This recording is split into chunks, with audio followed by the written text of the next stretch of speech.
చెప్పండి.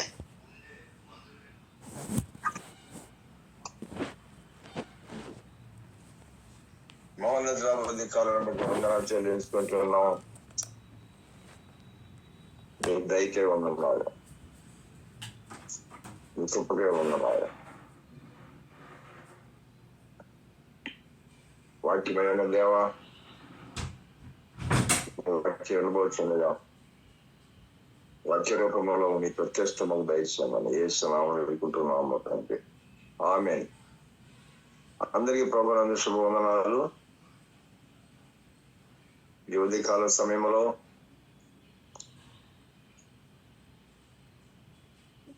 దృశ్య అదృశ్యములు, ఇహము పరము, అశాశ్వతము శాశ్వతము, ఎక్స్చేంజింగ్ థింగ్స్ ఫర్ థింగ్స్. ఇక్కడ మనం చూసినట్లయితే ఈనాటి మానవ వ్యవస్థలో కొనుట అమ్ముట అనేది ప్రపంచం అంతట్లో ఉంటుంది. కొనుట అమ్ముట అనగా నా దగ్గర ఉన్న వస్తువు నీకు కావాలనుకున్నప్పుడు అది పొందుకొని విధానము కొనుట. కొనుట అనగా వస్తువు కొరకు వస్తువు కావలసిన వ్యక్తి, వస్తువు ఉన్న వ్యక్తి.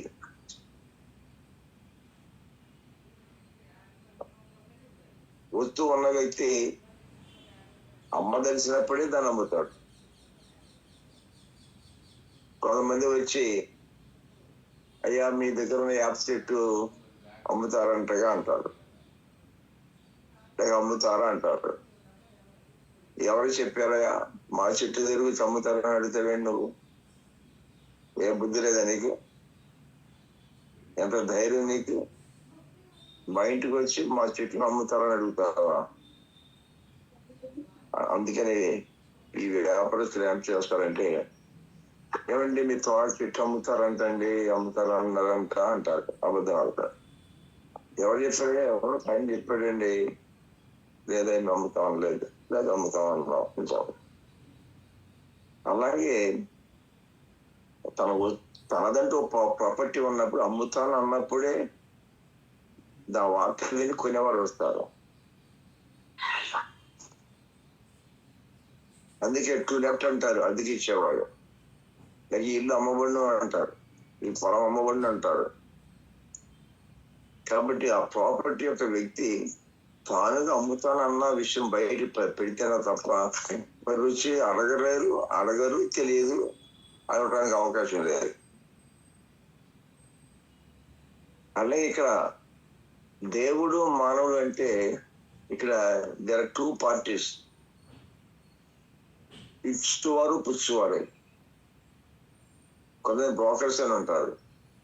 అంటే అర్థం ఏంటంటే ఎవరు అమ్మాలనుకుంటే వాళ్ళు చెప్తారు, ఎవరైనా కొనాలనుకుంటే వాళ్ళు చెప్తారు. మీడియేటర్స్ అన్నమాట. కాబట్టి వారు ఏం చేస్తారంటే అమ్మవారాన్ని అమ్మటాన్ని ఎవరైతే వచ్చారో వాళ్ళకి ఇన్ఫార్మ్ చేస్తారు. ఇలా కొనాలనుకున్న వాళ్ళు వెళ్ళి ఇన్ఫార్మ్ చేస్తారు. అదొక ఆఫీస్ లాగా పెడతారు. కొన్నిసార్లు వెహికల్స్ విషయంలో ఇక్కడ 2 వీలర్స్ అమ్మబడును కొనబడును అంటారు. ఆ బోర్డు చదవగానే అమ్మాలనుకున్న వాడు అక్కడికి వెళ్ళి అమ్ముతారు. బండి కొనాలనుకున్న అక్కడికి వెళ్ళి బండి కావాలని అడుగుతారు. కాబట్టి ఇక్కడ దేవుడి యొక్క వాక్యం మనం చూసినట్లయితే దేవుని యొక్క వాక్యం ఉంటుంది, నా కుమారి నా కుమారుడు నీ హృదయం నాకు ఇమ్ము అంటుంది.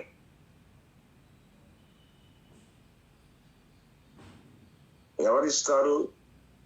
ఇవ్వడానికి సిద్ధమైన వారు ఉంటే ఇస్తారు. ఇవ్వడానికి సిద్ధమైన వారు ఎవరు అడిగినా ఎవరు. కాబట్టి ఈ ఉదయకాల సమయంలో దేవునికి వర్తమానం మనం ఇచ్చిన కోణం ఏమైనదంటే,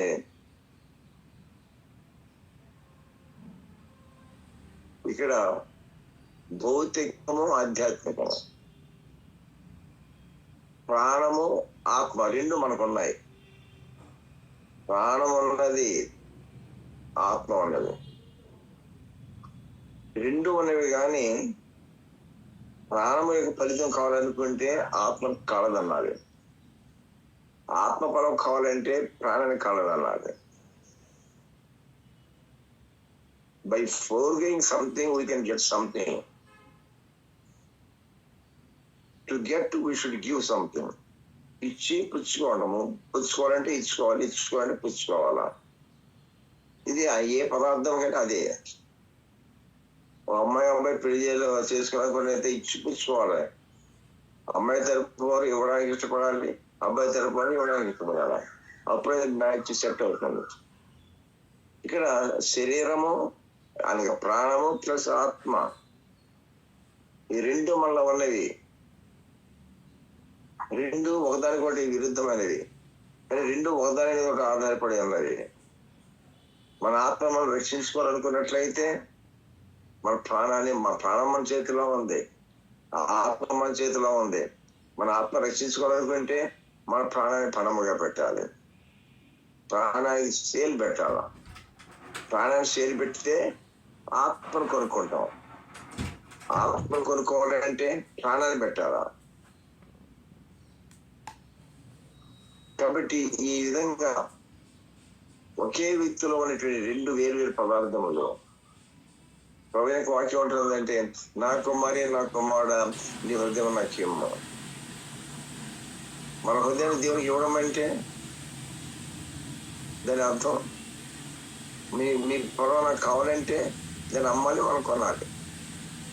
ఒకళ్ళ అమ్మాయిని మనం చేసుకోవాలంటే వాళ్ళు ఇవ్వాలి, మన అబ్బాయిని అట్టు ఇవ్వాలి. అబ్బాయిని ఇస్తే అమ్మాయిని ఇస్తాం, అమ్మాయికి అబ్బాయి, అబ్బాయికి అమ్మాయి అన్నట్లుగా ఈ విషయాన్ని మనం గమనించేసినట్లయితే, ప్రజలు భూమి ఉంది, మట్టి ఉంది. భూమి అనగా అది మట్టి. ఆ మట్టి అనే పదార్థం ఒకరైతే అమ్ముతున్నాడు. మట్టి అనే పదార్థం అమ్మాలి అంటే దానికి కొనేవారు ఉండాలి. మట్టిని దేనికి అమ్ముతాడు? మట్టిని దేనికి అమ్ముతాడంటే మామూలు మీడియాగా మధ్యలో మనీ సిస్టమ్ ఉంది కాబట్టి ఏది అమ్మాలన్నా ఏది కొనాలన్నా మధ్యలో ఉన్నటువంటి మిడిల్గా ఉన్న పదార్థం ఏంటంటే ధనం, మనీ. ధనం అనే దానితో ఇటు మార్చుకోవచ్చు. ధనమిచ్చి నీ వస్తువు, నా ధనమిచ్చి నీ వస్తువును కొనవచ్చు, నీవు ధనమిచ్చి నా వస్తువును కొనవచ్చు. అలాగే శరీరము అని ఆయనకి ప్రాణము ప్లస్ ఆత్మ. తన ప్రాణం రక్షించుకొని కోరువాడు ప్రాణం రక్షించుకోవాలనుకుంటే ఆత్మను పోగొట్టుకుంటాడు. ఆత్మని రక్షించుకోవాలనుకుంటే ప్రాణాన్ని పోగొట్టుకోవాలి. కాబట్టి కొనాలి అంటే అమ్మాలంటే కొనాలి. అమ్ముట కొంట రెండు కంబైన్ అయినప్పుడే అక్కడ సిస్టమ్ జరుగుతుంది. కాబట్టి ఒకసారి గమనించండి, మందు అనే పదార్థం ఒక అతను కొనాలనుకున్నాడు, ఒక అతను అమ్మాలనుకున్నాడు. ఎలా ట్రాక్టర్ ఎంత చెప్తావు, లేదా ఎంత చెప్తావు, ఎలా చెప్తావు, దేనికి అమ్ముతావు అంటే ఏ వస్తువునైనా సరే డబ్బుతో అమ్మొచ్చు, డబ్బుతో కొనవచ్చు. అది వాళ్ళ ప్రపంచంలో సిస్టమ్. అలాగే విల్ అనేటువంటిది అది ఇచ్చి పుచ్చుకోవడంలో, కావాలి వద్దంటంలో అక్కడ మెయిన్ పాత్ర ఆధారపడింది ఏంటంటే విల్. భౌతికమైన విషయాలు అమ్ముట కొనడానికి దగ్గర మనీ ఉండాలి. అది ఇట్లా ఒకరి బట్టి ఒకరు అంగీకరించడానికి దగ్గర ఇష్టమనేది ఉండాలి. విల్ అనేటువంటిది ఇటు మార్చగలరు. ధనం అనేది అందరూ ఇటు మార్చగలం. అలాగే దేవుని ఎదుగు మనం వచ్చేపాటికి దేవుని మనం కావాలనుకున్నట్లయితే దేవునికి ఆపోజిట్ గా విరుద్ధమైన దాన్ని మనం వదులుకోవాలి. By forgiving still we can get the righteous. నీతి కావాలనుకుంటే అనీతిని అమ్ముకోవాలా. అనీతి వద్దనుకుంటే నీతి వస్తుంది. నీతి కావాలనుకుంటే అనీతిని వదలాల, అనీతి కావాలనుకుంటే నీతిని వదలాల. కాబట్టి ఇక్కడ నీతి అనీతి దగ్గర విధానం ఇదే, అమ్ముట కొన దగ్గర విధానం అదే. ఇచ్చి పుచ్చుకోవడం కూడా అదే విధానం అదే same process in all 3 aspects. కాబట్టి ఉదయకాల సమయంలో ప్రియమైన స్వార్థమైన వల్లరా దేవుని సందర్భానికి మనం ఇచ్చినాము. దేవుడికి కావాలా?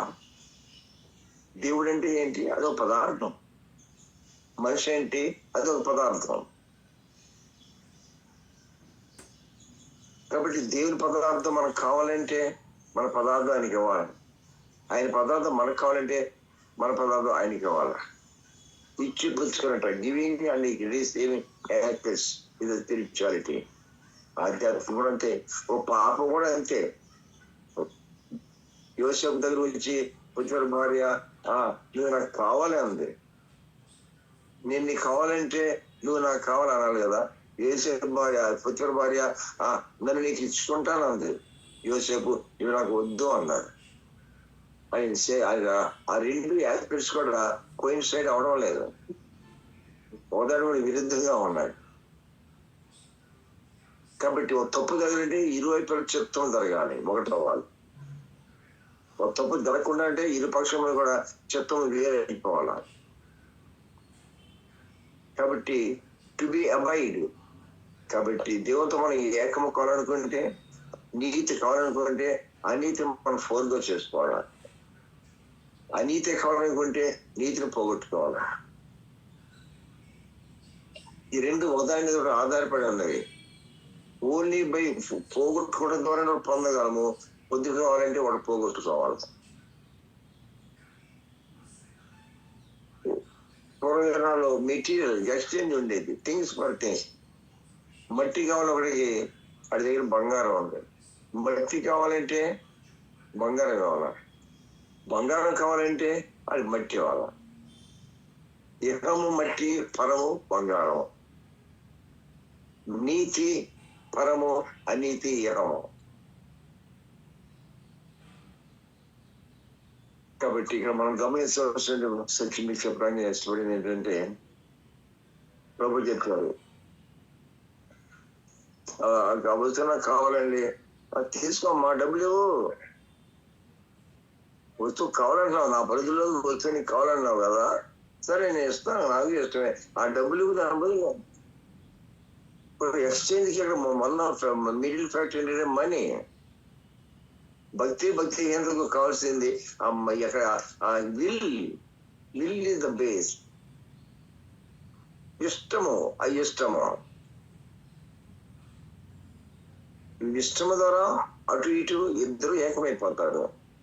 అయిష్టము ద్వారా ఇద్దరు వేరైపోతారు. ఒకటి ఇష్టము అయిష్టమైనప్పుడు ఎక్కడే ఉంటాయి. నార్త్ సౌత్ అని ఉంటాయి. నార్త్ సౌత్ కలవాలంటే ఆ రెండు ఒకదాన్ని ఒకటి ఇష్టపడాల. ఇచ్చేవారు అమ్మవారు ఏమైనా కొనేవారు ఎలా ఉంటుంది? కొనాలంటే అమ్మవారు కావాలి కదా, అమ్మాలంటే కొనేవారు కావాలా, ఇచ్చేవాళ్ళు ఉంటే పుచ్చుకునేవారు కావాలి కదా, పుచ్చుకోవాళ్ళు ఉంటే ఇచ్చేవారు కావాలి కదా. So this is the form of the spirituality. ఆధ్యాత్మిక ఉద్దేశం. అది ప్రభు అన్నాడు. ప్రభు నీకు కావాలనుకున్నట్లయితే నాకు ఆ ప్రభు అన్నాడు, నువ్వు నాకు కావాలి. ప్రభు నేను నీకు కావాలా? ఏం కావాలి? నీకు కావాలని ఏం చేయాలి? నీ హృదయం నాకేమో, నీ హృదయం నాకు ఇస్తే నేను నీకు వస్తా. అది దేవునికి వాక్యం అంటున్నది. నా కుమార నీ హృదయం నాకు ఇమ్ము అంటున్నాడు. ప్రియ శ్రోతలైన వల్లరా, ఉదయకాల సమయంలో వాక్యం వింటున్న వల్లరా, ముఖ్యంగా రక్షణ పొందిన వల్లరా, పరిచయం ఉన్నానంటున్న వల్లరా, మనం భక్తిలో ఉన్నాము అంటే ఏ ఆస్పెక్ట్ లో ఉన్నామా? నీతిలో ఉన్నామంటే దేన్ని బట్టి ఉన్నాం? ఏ ప్రాసెస్ లో నీతిలోకి వెళ్ళానో, ఏ ప్రాసెస్ లో పాపం మనకు దూరం అయింది, ఏ ప్రాసెస్ లో నీతి మనకు దూరం అయింది. నా ఇల్లు పోవాలంటే, నా ఇల్లు పోగొట్టుకోవాలంటే అమ్ముకోవాలి. అమ్ముకుంటే ఇల్లు అవతలికి వెళ్ళిపోతాడు. నీ ఇంటి అందరికి డబ్బు నాకు వస్తుంది. ఆ డబ్బు ఏంటి? డబ్బు కొనుక్కున్నాము. డబ్బును బట్టి మనం ఏదైనా కొనుక్కోవచ్చు. ఒక పొలాన్ని మరొక పొలం కొనుక్కోవచ్చు. ఒక పొలాన్ని ఆ డబ్బు ఇల్లు కొట్టుకోవచ్చు. ఒక పొలాన్ని పెళ్లి చేసుకోవచ్చు.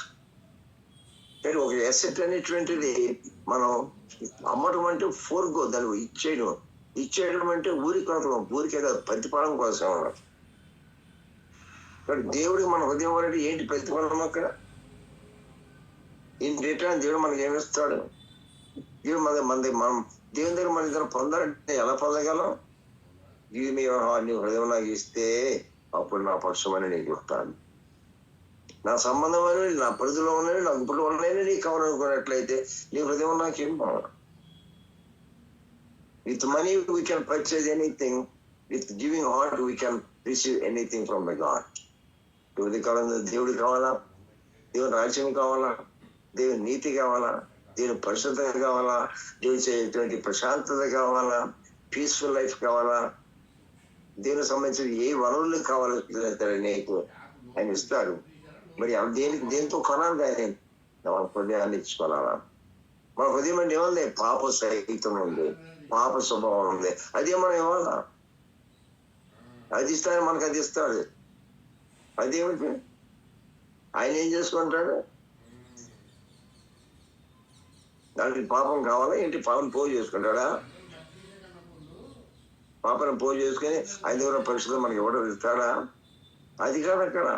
అంటే ఆయన నీతి మనకు కావాలనుకున్నప్పుడు ఆయన ఆశిస్తే ఆ నీతి నీకు ఇస్తాను, నీ ఆయన నీతిని పారవేయి, లీవ్ ఇట్. ఆ పాపని విడిచిపెట్టు, నీకు నీతిని ఇస్తా, న్యాయాన్ని ఇస్తా, ధర్మాన్ని ఇస్తా, పరిశుద్ధతని ఇస్తా, నా రాజ్యాన్ని ఇస్తా, నా సంబంధం చేసుకుంటా. హృదయం అంటే అర్థం ఏంటంటే ద టోటల్ హ్యూమనిటీ బేస్ అన్నమాట. మనంతా మన శరీరంలో ప్రాణమంతా కలిపి ఎలా గుండెలో ఉందంటారో, లేక రక్తంలో ఉందంటారో, అది మూలాంశంలో ఎలా ఉన్నది గుండె,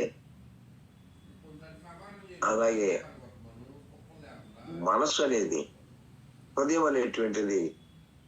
ఒక్క హృదయం మనిషి ఇది వారికి ఇస్తే తన దేహం అంతా ఇచ్చు, తనకున్నవన్నీ ఇచ్చేయచ్చు. తన వంటూ ఏది ఇవ్వకుండా ఉండేది ఏది ఉండదు. ప్రేమించుకుంటారు. ప్రేమ అంటే ఆ మనిషి ఇష్టపడడం. ఇష్టపడటం అనేటివి జరిగితే మనసు అంగీకరించింది అన్నమాట. మనసు ఎప్పుడైతే ఆ వ్యక్తిని అంగీకరించిందో ఆ వ్యక్తి అంతనే తనకి అంగీకరిస్తారు. ఈ సబ్స్టిట్యూట్ గా తను తాను అవతరించుకుంటారు. ఇచ్చి పుచ్చుకొనిట. మనసు ఇచ్చిపుచ్చుకున్నప్పుడు వస్తువులు ఇచ్చిపుచ్చుకుంటాం, మాటలు ఇచ్చిపుచ్చుకుంటాం, చూపులు ఇచ్చిపుచ్చుకుంటాం, వ్యక్తుల్ని ఇచ్చిపుచ్చుకుంటాం, అంతరంగాన్ని ఇచ్చిపుచ్చుకుంటాం, ఏదైనా ఇచ్చిపుచ్చుకుంటాం. ఎవరికి కావాల్సిన దేవుని కోరుకున్నట్లయితే, ఆయన నీతిని కోరుకున్నట్లయితే ఆయన కూడా సుందరంగా ఉండాలి. మన ఆ నీతిని ఇస్తే ఆయన నీతిని ఇస్తాడు. అధర్మాన్ని ఇస్తే ధర్మాన్ని ఇస్తాడు. యెహోవాను విడిస్తే పరమని ఇస్తాడు. కాబట్టి ప్రియమైన శ్రోతలైన వాళ్ళారా, ఈ ఒక చిన్న మాటకు ఇంటి వివరించడానికి ఆశపడుతున్నాను.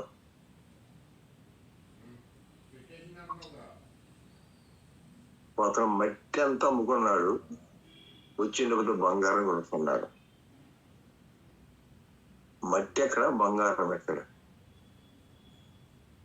తనకు ఉన్నది మట్టి, తనకు కావాలనుకున్నది బంగారం. మట్టి కొనేవాడు వచ్చాడు, పుట్టి వచ్చాడు కాబట్టి మట్టి అమ్మేస్తాం, వచ్చినంత బంగారం కొనుక్కుంటాం.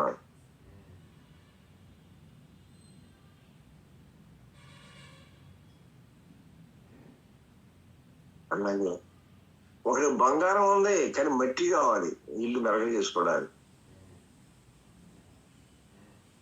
బంగారం ఉంది, మట్టి కావాలి. బంగారం ఇచ్చి మట్టి కొనుక్కుంటున్నారు, మట్టినిచ్చి బంగారం కొనుక్కుంటున్నారు.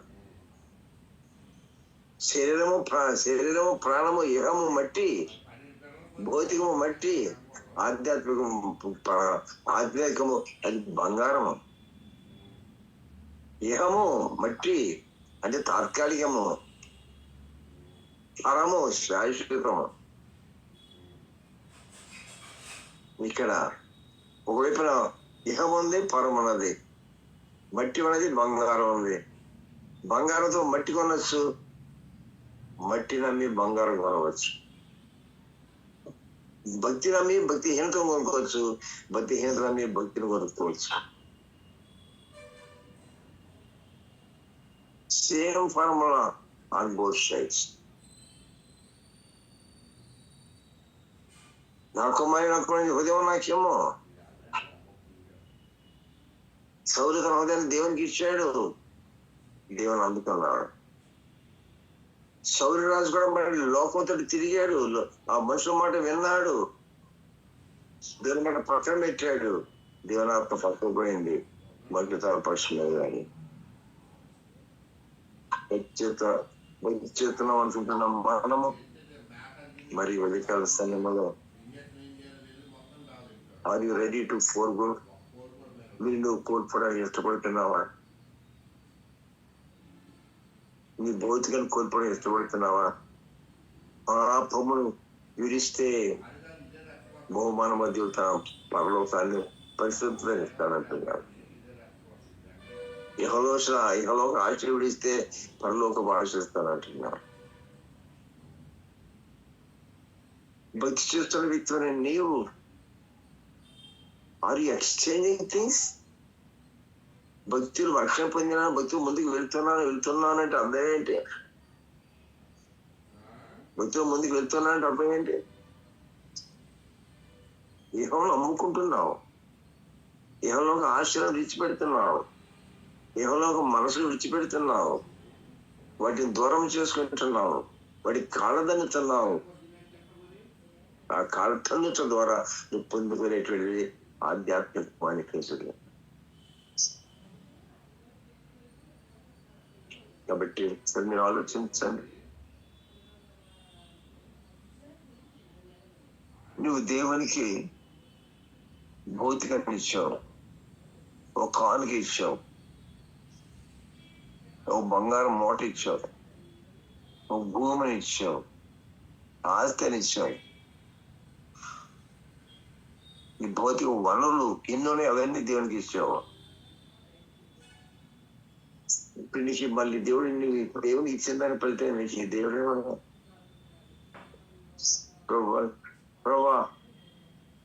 ప్రభా నా పొలం నీకు ఇస్తానయ్యా, నా ధనం నీకు ఇస్తానయ్యా, నా బంగారం నీకు ఇస్తానయ్యా, నాకేమి ఇస్తామమ్మా? చాలా మంది కాన్సెప్ట్ దయచేసి ఈ విషయం అర్థం చేసుకోండి ప్రియ క్రైస్తవ సంఘమా. నువ్వు దేవునికి ఏది ఇచ్చినా సరే నీ రిటర్నింగ్ ఆశ ఏంటంటే నేను దేవునికి ఇస్తే దేవుడు నాకు ఇస్తాడు.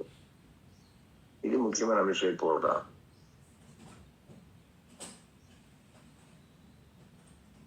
ఇది ముఖ్యమైన విషయం.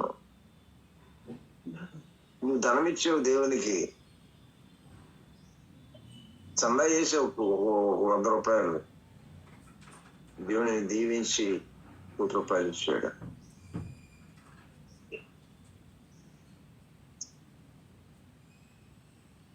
నేను మధ్య ఫిన్లాండ్ తీసి అక్కడ వెళ్ళాను.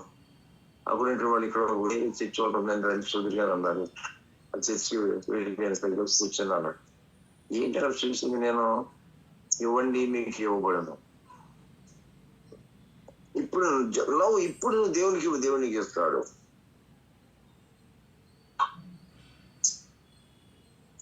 అని అప్పటికప్పుడు ఒక ఆయన తన ఫోన్ ద్వారా ఫోన్ పేలో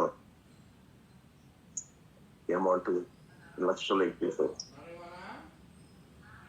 అది ఏం భావకం బదిలించారంటే నీ ఇస్తే దేవునికి ఇస్తారు.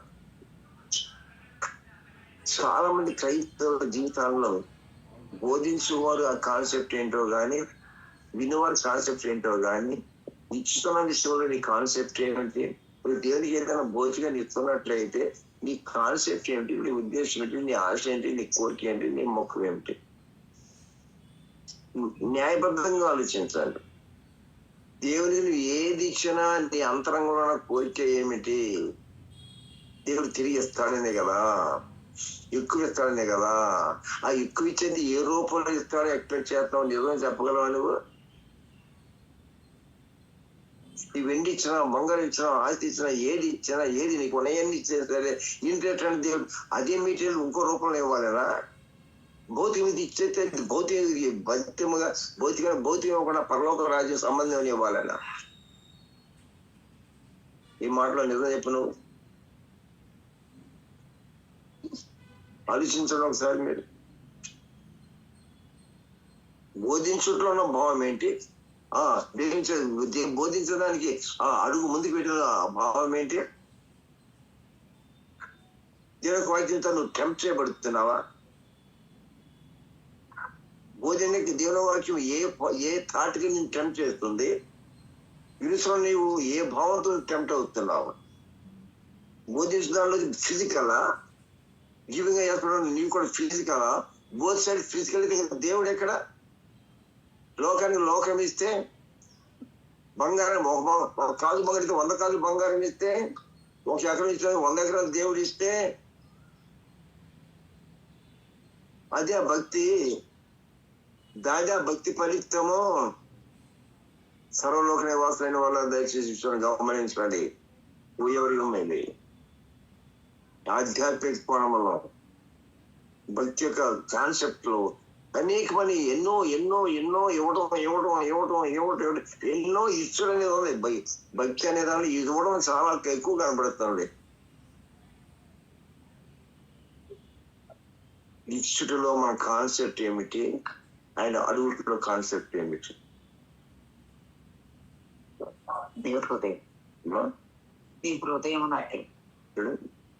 ఏంటి కాన్సెప్ట్? చాలా మంది భౌతిక ఇక్కడానికి వెంటనే 100 రెట్లు ఇస్తే భౌతికం, ఈసారి 100 రెట్లు ఇచ్చేస్తావు. దేవుడు 1000 రెట్లు ఇచ్చాడు, 1000 రెట్లు ఇచ్చేస్తావు, లక్షలు ఇచ్చేస్తాడు. ఇది బిజినెస్, ఇది వ్యాపారమా? దయచేసి నేను చెప్తాను, మరి కొంచెం లోతుగా ఆలోచించండి. భక్తి చేస్తున్న నీ యొక్క కాన్సెప్ట్, వాక్యం బోధిస్తున్న నా కాన్సెప్ట్, వాక్యం వింటున్న నీ కాన్సెప్ట్, ఆ ఉద్దేశము, ముఖ్యాంశము, దాని మూలాంశము ఒక రకంగా చూస్తే దేవుడికి ఇస్తే దేవుడు మనకి ఇస్తాడు, ఎన్నో రెట్లు ఇస్తాడు అనే రాంగ్ కాన్సెప్ట్ ఆఫ్ మైండ్ ఇరు కోణంలో కూడా అది అలా నిలిచిపోయిందా అనిపిస్తున్నా. అవును, అలా కాదు. భౌతికము దేవుడు మనకి ఇచ్చినప్పుడు దేవుడు మనకు కోరుకోవాల్సింది అంటే, నాకు ఆధ్యాత్మిక ప్రభావ, ఇహాన్ని ఇస్తాను, పరాన్ని ప్రభావ, ఈ లోకంలో ఉన్న ఈ లోకాన్ని ఇస్తాను, పరలోక రాజ్యం ప్రభావ. అది దేవుని యొక్క కాన్సెప్ట్. ఈ జనాలు రాను ఎంత రాతగా ఎంత వేరుగా మారిపోయిందంటే, ఆ కాన్సెప్ట్ చూడడానికి ఒక రంగు కనపడుతుంది, దాని అంతర్భావం వేరుగా కనబడుతుంది. దేర్ వీఆర్ డిసీవ్డ్, మనం మోసపోతున్నాం. ఫిట్నెస్ మారితే భౌతిక నిత్యం నాకు ఇంకా ఎక్కువ దేవుడు ఇస్తాడు అన్న కాన్సెప్ట్స్ తో నువ్వు భక్తి చేస్తున్నట్లయితే, ఒకవేళ దేవుడు నువ్వు భౌతిక ఇచ్చావు మళ్ళీ తిరిగి భౌతికమే నీకు ఇస్తున్నప్పుడైతే మరి ఇంకా పరలోకి ఇచ్చేదే కదా. పరలోకి పొందుకునే అవకాశం ఎక్కడ ఉంది? ఆయన స్వభావంలో అందుకునే స్వభావం ఎక్కడ ఉంది? ఆయన నీతి నీకు వచ్చేది ఎక్కడ ఉంది? ఆయన పరిశుద్ధం వచ్చేది ఎక్కడ ఉంది? అనీతిని ఇస్తే దేవుడి నీతిని ఇస్తాడు, అధర్మాన్ని ఇస్తే ధర్మాన్ని ఇస్తాడు, ఇహమని మనసు ఇస్తే పరలోకమైన మనసు ఇస్తాడు. అది కాన్సెప్ట్. కానీ ఇవాళ దరిదాపు ఎలా మారిపోయిందంటే అలా మారిపోయింది. కాన్సెప్ట్ ఎందుకు లేదంటే చూశాను. నాకు చిన్న వయసులో చిన్న మీటింగ్ దొరుకుతుంది మ్యూజియంలోని, ఇదే తోటలో, హిస్టారిక్ కోట మీద దొరుకుతుంటే మా సొంత నుంచి వణుకూరు నుంచి మా అక్క అవుతుంది వచ్చింది. నేను చిన్న పిల్లలు చూస్తే ఆ కాలంలో 2 పట్టీలు తీసి కయ్యండి, అయ్యా అన్న దీన్ని ఉపయోగించడానికి సేవకండి బాబాయ్ పిల్లలంతా తీసుకున్నారు. అప్పుడు అమ్మేశారు, ఆ ఖర్చుల కోసం దాన్ని వాడేశారు. అవి వెండి ఇచ్చింది నేను చూశాను. తర్వాత వెండి ఇచ్చింది ఒక వంతు ఇస్తే 10 వంతులు దేవుడు వెండి ఇవ్వాలి కదా, బంగారం ఇవ్వాలి కదా, 100 రెట్లు ఇవ్వాలి కదా.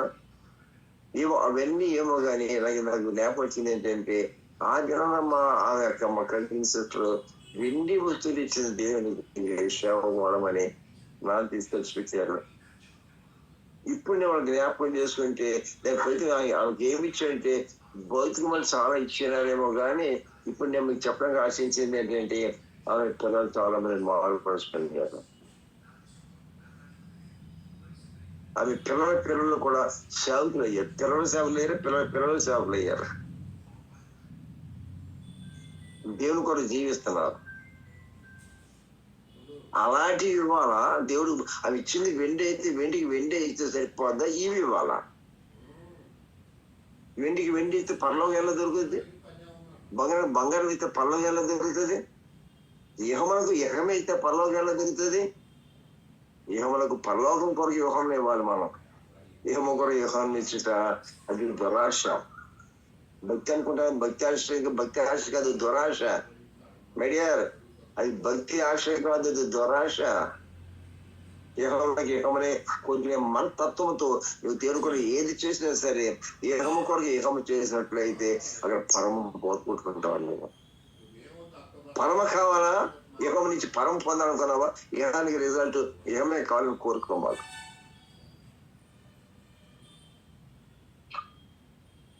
నువ్వు ఇహమని ఇచ్చినా దేవుడు నీకు ఇహము ఫలితం ఇస్తాడు. ఇహముగానే ఇస్తాడు, పరముగానే ఇస్తాడు. ఇహము పరము కూడా ఇస్తాడు. ఇహము మెటీరియల్. ఆలోచించండి. కాబట్టి ఈ ఒక్క మనం నేను కొంచెం వివరించి ముగిస్తాను. ఏం కావాలి? ఏం పొందుకుంటున్నావు? నాటి ఈ చెప్పిన మాటను బట్టి భక్తి యొక్క కాన్సెప్ట్ గురించి మనం లోతుగా ఆలోచించినట్లయితే క్రైస్తవ సంగమా, నీ మైండ్ కాన్సెప్ట్ మారాలి. నీ మైండ్ కాన్సెప్ట్ మారాలి. ధనాపేక్ష, ఇహలోక ఆశ, ఇహలోక మాలిన్యము తనకు అంటకుండా తను కాపాడుకోవాలంటుంది వాక్యం. ఎంతవరకు కూడా మట్టి ఇచ్చేవాడికి మళ్ళీ తిరిగి మట్టిస్తే వాడికి ఏమి సంతోషం ఉంటుంది? మట్టి తోలుకున్నాడు 100 ట్రిప్పులు, డబ్బులు ఇవ్వయా అన్నాడు. నేను డబ్బులు కావాలంటే మట్టి నువ్వు తోలికి అన్నాడు. అరే, నా మట్టి తోలుకునే లెక్క వెనక మళ్ళీ నీకు మట్టి ఎందుకు అమ్ముతానయ్యా? మట్టికి మట్టి అమ్మలేదయ్యా. నేను మట్టిని అమ్మాను. ఆ మట్టికి అమ్మలేదు, మట్టిని డబ్బుకి అమ్మాను. ఆ డబ్బు నాకు ఇవ్వు. ఇలా ఉదయకాల సమయంలో మన హృదయాన్ని దేవునికి ఇస్తున్నామా? ఎన్ని మెటీరియల్స్ దేవునికి ఇస్తున్నామా? లేదు. కాబట్టి ఈ యొక్క కాన్సెప్ట్ లో నీ మైండ్ కాన్సెప్ట్, నీ హృదయాంతరంగా మీకు కాన్సెప్ట్. ఒకసారి గాడి సీమ దగ్గరికి వెళితే గాడి సీమ యొక్క కాన్సెప్ట్ ఆఫ్ లైఫ్ ఏంటంటే ధనం సంపాదించాలి, పేరు సంపాదించాలి. అది తన మూలం యొక్క జీవితం కోరికలది. ధనం సంపాదించాలి, పేరు సంపాదించాలి.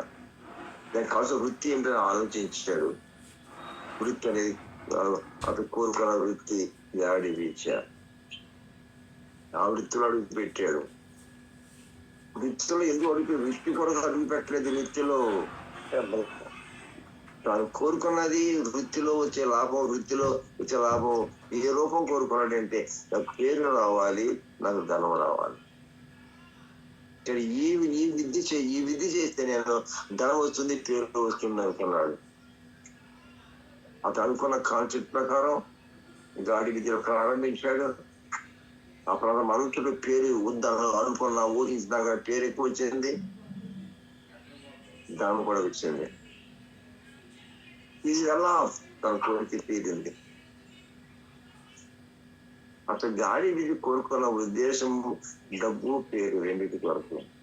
ఈ జనాల భక్తులు కోరుకున్న వల్ల భక్తులు కోరుకున్న వల్ల నీతిని, న్యాయమును, ధర్మమును దాని ఫలితముగా నువ్వు భావించుకుంటున్నావా?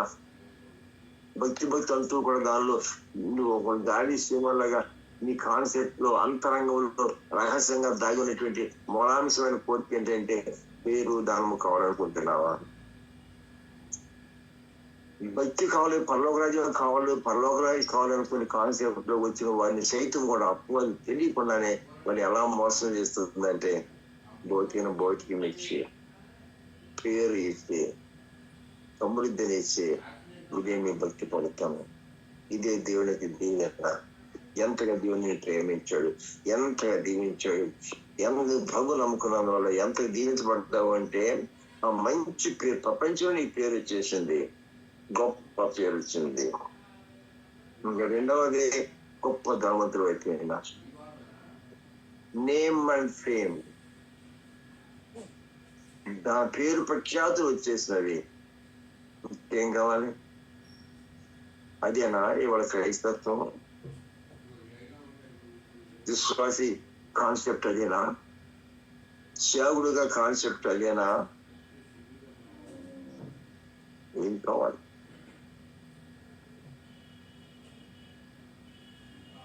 భక్తిని దానిలో అడుగు పెట్టిన ఉద్దేశం కూడా భోజము కొరకే భక్త అన్నట్టుగా ఉంది. దేవుడు కూడా మూలాధారం చేసుకున్నది ఎందుకయ్యా అంటే, దేవుని మూలాధారం చేసుకుని దేవునికి నీతిని కన్నా నీతి కొరకై ఉండవలసి ఉండగా అది మూలకి వెళ్ళిపోయి పేరు ప్రఖ్యాతులు ముందుకు ఇస్తున్నది, పేరు ప్రఖ్యాతులు ముందుకు ఇస్తున్నది. ఆ కాన్సెప్ట్ మైండ్ లో పోయిపోయాడు మనుషుడు. తిరిగి కూడా అపవాదిని దోచుకుంటున్నాడు, నన్ను కూడా దోచుకోవడం ఇష్టపడుతున్నాడు. బైబిల్ అంటుంది అపవాది వద్దు. భక్తి ఫలితము భౌతికము కాదు, భక్తి ఫలితము ధనము కాదు, భక్తి ఫలితము యహలోకము కాదు, పేరు ప్రఖ్యాతులు కాదు. భక్తి ఫలితము నీతి, న్యాయము, ధర్మము, సత్యము. అది పరలోక ధనం. భూలోకంలో మీరు ధనం కూర్చుకోవద్దు, పరలోకంలో ధనం కూర్చుకోనండి. పర్లో ధనం కూర్చుకోండి. భౌతికాన్ని ఇస్తే పరలోక ధనం కూర్చుకుంటావు. భౌతికాన్ని ఇచ్చి భౌతికాన్ని కొనుక్కుంటున్నావా? దీనికి పరలోకం పోగొట్టుకుంటున్నావు. ఒకసారి లోతుగా థింక్ చేయండి. మీరు బోధించే కోణంలోనూ ఇరు కోణంలో కూడా ఉన్న మనం ఒకసారి మనం ఆలోచించాలి. What is another concept? Concept స్పిరిచువలే, కానీ అపోది తెలియకుండా దాన్ని ఫిజికల్ గా మార్చేస్తారు. ఎలీషా యొక్క కాన్సెప్ట్ స్పిరిచువల్, శిష్యుడుగా వచ్చే గెహజీ యొక్క కాన్సెప్ట్ స్పిరిచువల్. 100% ఆధ్యాత్మిక కాన్సెప్ట్ లో అడుగు పెట్టాడు ఎలీషా. దాన్ని చూసి అట్రాక్ట్ అయినటువంటి గెహజీ కూడా ఆ కాన్సెప్ట్ లోనే వెళ్ళాడు శిష్యత్వానికి. రుజులతో సందర్భాన్ని ఫేస్ చేస్తూ చూస్తూ ఉన్నాడు. ఉదయం నయమానం వచ్చినాడు, విదేశం నుంచి వచ్చినాడు. దేశంలోనే గొప్ప సైన్యాధిపతిగా ఉన్నాడు. నెక్స్ట్ మ్యాన్ దేశ అధినేత కన్నా 2వ స్థానంలో ఉన్నవాళ్ళు లాంటి వాడు. అంత ఉన్నతమైన వ్యక్తి వచ్చాడు ఎలీషా దగ్గరికి. దేనికి? అందరు దైవ శక్తి ఉందట, ఆయన ప్రార్థన చేస్తే వ్యాధి పోతుందట. అది తన భౌతిక వ్యాధిని పోగొట్టుకోవడానికి వచ్చాడు. చివరికి పోగొట్టుకున్నాడు. కృతజ్ఞత హృదయంతో వస్తువు అయితేనే రథము సరిపడ ధనం ఇచ్చాడు. వెండి తెచ్చాడు, బంగారం తెచ్చాడు, వస్త్రాలు తెచ్చాడు. ఆ ధననిధులు ఈ రూపంలో ఆ ధననిధులన్నీ తెచ్చాడు. అయ్యా మీ దయ వల్ల, మీ ప్రార్థన వల్ల నాకు స్వతంత్రం వచ్చిందయ్యా, వందనాలయ్యా, కృతజ్ఞతగా కానుక ఇస్తానయ్యా. ఇవిగోండి కానుక, వెండి బంగారం పంపిస్తున్నాం. ఎంత చిన్న కానుక కాదు, చాలా పెద్ద కానుక. చిన్న వాళ్ళు ఇచ్చినటువంటి ఆ 1,00,000 మంది ఇస్తే కానుకలు ఎంత అవుతాయో, వీళ్ళు ఒక్క మంది ఇచ్చే కానుక దానికైనా 100 రెట్లు అవుతుంది. అసలు స్టేటస్ బట్టి కానుక ఇస్తున్నాడు. అది కృతజ్ఞతగా పౌలు గారు ఆ ఇనిషమని పెట్టాడు. అది చూసి దేవుడు ఎంత గొప్పవాడు. ఇంకా చెప్పండి, ఆ సమయానికి ఎలీషా గారు దగ్గర ఉన్న బైబిల్ స్టూడెంట్స్ కి ఉండటానికి నీడ లేదు. కోళ్ళ ఫారం ఉంది అక్కడ. కోళ్ళ ఫారం అంటే ఒక కోడికి ఒక అడుగు ఉంటుంది స్థలం, అంత స్థలంలోనే ఉంటుంది కోళ్ళ ఫారం అంటే. మన ఇంటికాడ నేను కోళ్ళు పెంచుకుంటున్నామంటే ఇంటి ముందు 6 ఎకరాల స్థలం ఉంది. 6 ఎకరాల స్థలం అంతా తిరిగి వస్తామంటే వారం కోడి. ఎవడిక్కడ ఎంత ఆఫర్ ముందు పెట్టాడు. ఆ సమయం చాలా అక్కలు ఉన్నాయి ఎలీషా గారికి. ఇంత అక్కలో ఉన్న దేవుడు అందుకే కావాలి ఈ సహోదరులు పంపించారు. మన సేవా సంబంధమైన వెలుతులన్నీ అన్నింటినీ సరి చేసుకోవడానికి తన ధనాన్ని దేవుడి రూపంలో తీసుకొచ్చాడు. దేవుడే ఇవన్నీ తీసుకొచ్చాడు. దేవుడే స్వస్థపరిచాడు. దేవుడే కానుకలు ఇచ్చి మా అక్కలు తీర్చడానికి వచ్చాడు అనుకోవాల్సిన వ్యక్తి భావించడం. Is a normal profit and extreme. Is it a normal? Is it physical minded profit? No. Is it profit? What kind of profit? If he has no money mind. Money mind himself. Then in their offer it's not. నాకంటే ఆశ్చర్యం. 30 సంవత్సరాల క్రితం మనుషుల సంఖ్య పెరగడం మనం పెట్టాము మన మందిరాన్ని. ఊరు క్యాంప్ మళ్ళీ ఇచ్చే లోపల చిన్న చిన్న ఎక్స్టెన్షన్ జరిగింది మందిరాన్ని. అది ఏంటి ఎక్స్టెన్షన్ ఊర్లో లేనప్పుడే వాడు చెప్పలేదు. ఎక్స్టెన్షన్ ఎలా జరిగిందంటే సంఘం 3 ఉన్నారు గొప్ప వాళ్ళు కన్స్ట్రక్ట్ చేస్తారు.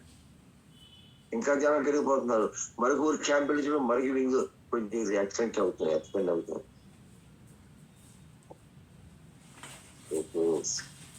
దేవుడు సంఘాన్ని వాళ్ళు నడిపించేది తలవంతులైన వాళ్ళు.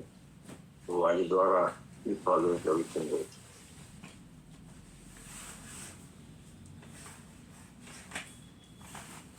అని అనుకుంటాం కదా.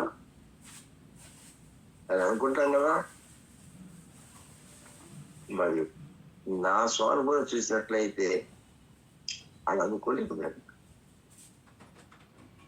ఇప్పుడు నాకు అనుకున్నది మందిరం ఎంత పొడవు ఇంత వెళ్తున్న మందిరం ఆ టైంలో కట్టాలనుకున్నాను. గదిలో వీళ్ళు కలిపేసి ప్రార్థన చేశాను. ప్రభా విశాలమైన మందిరం కావాలయ్యా. ఈ ఆటాడే స్థలం అంతది మందిరంగా మార్చడానికి వచ్చాను ప్రభా. నేను ప్రార్థన చేస్తే అంగళ్ళు వేస్తే కొలత వేసి దాన్ని మందిరం చేయాలనుకున్నాను. 4,000 రూపాయలు అవి సిమెంట్ కట్టాలనుకుంటా. ఒక భర్త కొన్ని పొలాలు వేశారు. 2 సంవత్సరాలు అయిపోయింది. అమ్మగారు అన్నారు, ఎందుకైతే పొలాలి దిగుతామని అనుకున్నారు అందరూ. 2 సంవత్సరాలు అయింది. దాన్ని మూలమడేసాం. ఇది ఎవడేమన్నాడు?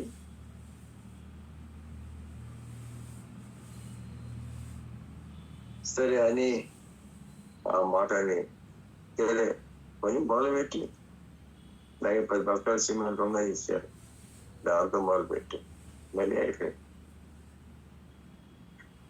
ప్లాన్ చూస్తే పెద్దది. ఆ ప్లాన్ తీసుకుని మున్సిపల్ ఆఫీసులో మున్సిపల్ చైర్మన్ గారు ఇస్తే ఆయన అన్నారు, ఐదా నీకు ఎప్పుడు పిచ్చి ఎక్కింది, క్రాక్ ఎప్పుడు ఇస్తే నీకు అన్నా. నా క్రాక్ ఏంటన్నా, ఈ ప్లాన్ ఏంటి, నువ్వు ఏంటి, నీకు బీసీఆర్ అంతా, నువ్వు అంతా, నీ కెపాసిటీ అంతా, మీ నాన్న నాకు తెలియదా, నువ్వు తెలియదా, మీ అమ్మ తెలియదా, మీరు స్టేటస్ నాకు తెలియదా, ఏంటి నా ముందు పెట్టింది, క్రాక్ రాకపోతే ఏమొచ్చిందని నీకు అంట. సరే నాకు క్రాక్ వచ్చింది, ఏది వచ్చింది అని ఏదో అప్లికేషన్ పెట్టాను, క్రాక్ చేయడానికి ట్రై చేయను. మీరు అంతలా మాట్లాడాడు ఆయన. గదిలోకి వెళ్ళి ప్రార్థన చేసుకున్నాను. ప్రభు ఈ మందిరం కట్టబోతున్నాను, ప్రార్థన చేస్తున్నాను. చిన్న మనవి, ఈ మందిరం కట్టాలనుకున్నాను, పెద్దది ఆ శక్తి ఇచ్చింది. చిన్న మనవి ప్రభు, ఏంటో మనవి, ఇప్పటికే 3 ఉన్నారు ధనవంతులు ఇచ్చేవారు, అడగకుండా పని చేసుకుంటూ వెళ్ళిపోతున్నారు. డెవలప్మెంట్ వారికి ఇంకా మంచి మనసు ఇచ్చి ఇంత పెద్ద మంది ఆశీర్వదించి చేతినిచ్చేలాగా వారికి ప్రేరణ చేసే ప్రభా అని ప్రభు దగ్గర ప్రార్థన చేయాలని నేను ఏం ప్రార్థన చేస్తారో తెలుస్తున్నా.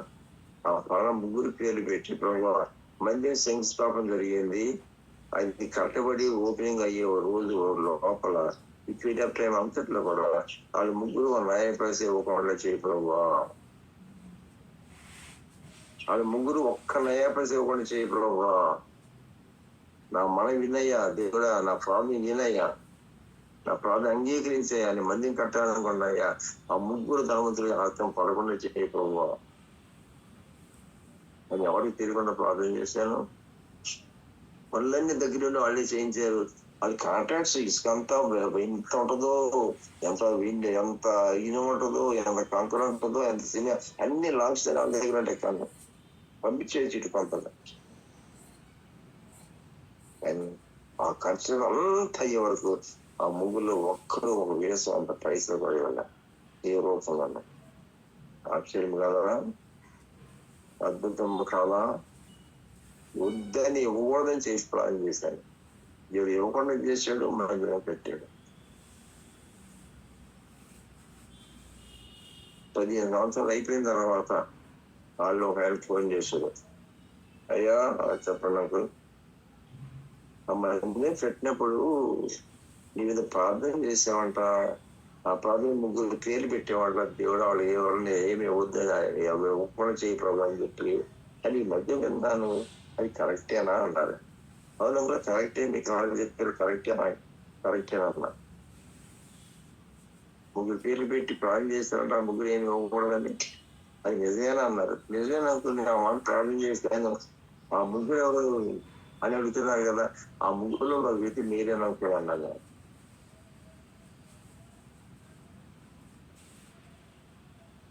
ఈ కళ నేను చెప్పేది కథ ఒక వాస్తవమా?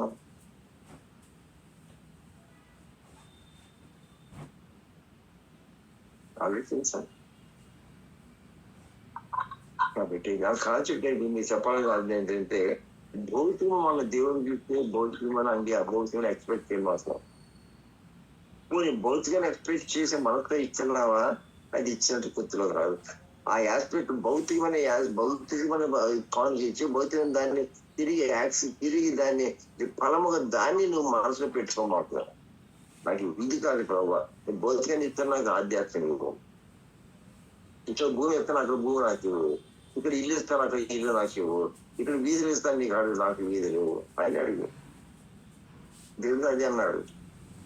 నీ ప్రజలు నాకు ఇస్తే, నీ వల్ల నాకు ఇస్తే నీ పల్లోపలకు వెళ్తాను, అది నీకు ధర్మ సమకూర్చుతున్నాను, నీ కొరగానే ధర్మ సభ్యులు బట్టి వెళ్తున్నాను, నేను ఇల్లు కట్టబోతున్నాను, ఒక రాజ్యాన్ని కట్టబోతున్నాను, ఈ భూమి ఆకాశాన్ని మిస్బ్యాండ్ చేయబోతున్నాను, ఆ ఆకాశ పరలోకంలో నేను నూతన రాజ్యం లేక ఈ భూమి అంతా ఈ రూపం చేసేసి ప్రభు చెప్పమాట అంటే, నేను ఇదంతా ఈ లోకమంతా తీసేసి నూతన రాజ్యాన్ని మళ్ళా కడతాను అని ప్రభు పెట్టారు. ఇవన్నిటినీ లేకుండా ఈ ప్రపంచ నిర్మాణం అంతా లేకుండా చేస్తాడట. మరి పట్టణానికి కడతారు, అది అక్క పరలోక పట్టణం, దానిలో నివాసం ఇస్తాడంట. దానిలో వీధులు కూడా బంగారంతో వీధులు వేస్తారట. ఆ పరలోకం నువ్వు చేసిన భక్తి త్యాగానికి నువ్వు పరలోకం కావాలా, పరలోక రాజ్యం కావాలా, పరలోక దేవుని సమూహం కావాలా, అక్కడ బంగారు వీధులు కావాలా, ఆ ఇల్లు కావాలా, ఆ లోకము కావాలా, అవన్నీ అక్కడ ఇక్కడ ఇచ్చే ఇక్కడ నా ప్రాణం పెట్టుకోవడానికి కావాల్సిన నాకు ఇచ్చే ప్రభావ, తెచ్చిపోయిన నాకు ఆత్మీయ అక్కర్లేదు ప్రభావ. అదే నీ concept,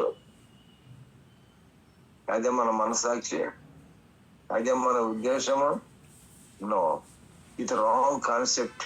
You must not believe like God. It's a wrong concept of physical concept. You must not give anything. You must not be our desire. Both sides must be our desire. ఇరువైపులు కూడా అది మన Dzire ఉండదు. బోధించడానికి వినోవానికి కూడా concept పనుల్లో రాజ్యం కూడా ఒక మనకు కావాలి. నేను సేవ చేస్తున్నాను, నా సేవ ఫలితం అంతా ఈ లోకంలో నాకు వద్దు ప్రభా, పరలోకంలో నాకు ఈ లోకంలో నాకు ఏమీ వద్దు. సేవకుడిగా నాకు ఆ మనసు లేకుండా, విశ్వాసంగా నీకు ఆ మనసు లేకుండా, నీవు బతుకు నేను భౌతికం అయిపోయి మన ఇచ్చిన దానింటికి అంత భౌతిక రిజల్ట్ గా ప్రతిఫలంగా మనం తీసుకుంటే అలా ఇచ్చేవాడు దేవుడు పోని అలా ఇచ్చి తృప్తి పొందుతాడా? దాంతో సంతృష్టి పొందుతాడా? నేను ముగిస్తున్నాను. Which kind of concept is your spirituality? ఆత్మీయముగా ఒక్కసారి నువ్వు వెంటగా కూర్చొని నీ మనసులో ఆలోచించు. వాట్ ఎవర్ నువ్వు హృదయం ఇచ్చినా, ఏది ఇచ్చినా, లోకాన్ని ఇచ్చినా, ఇచ్చిన నీ కాన్సెప్ట్ ఏంటి? జక్కయ్య దేవుడు అడగకుండానే అన్ని ఇచ్చేసాడు. ఎందుకు ఇచ్చాడు? వాటి రిటర్న్ మనం వాటికి 100 రెట్లు దేవుడు ఈ లోకం ఇవ్వాలనా? ఆ కాన్సెప్ట్ లేదు. నేను ముగిస్తున్నాను ఇప్పుడు కాల సమయంలో. What is your mind concept? What is your hearts concept? ఫిజికలా, ఫిజికల్ స్పిరిచువల్, భౌతికమా, ఆధ్యాత్మికమా? నేను చెప్పాను కదా, అది చిన్న కాన్గం చేసిన దాని ఫలితము ఒకసారి వాళ్ళకి భౌతికం చాలా ఉద్యోగపడింది అనుకుంటాము, కాదనట్లేదు. మరి అట్ ద సేమ్ టైం ఆత్మీయులు ఆ కుటుంబంలో తెచ్చారు, దేవుని సేవలు వచ్చారు.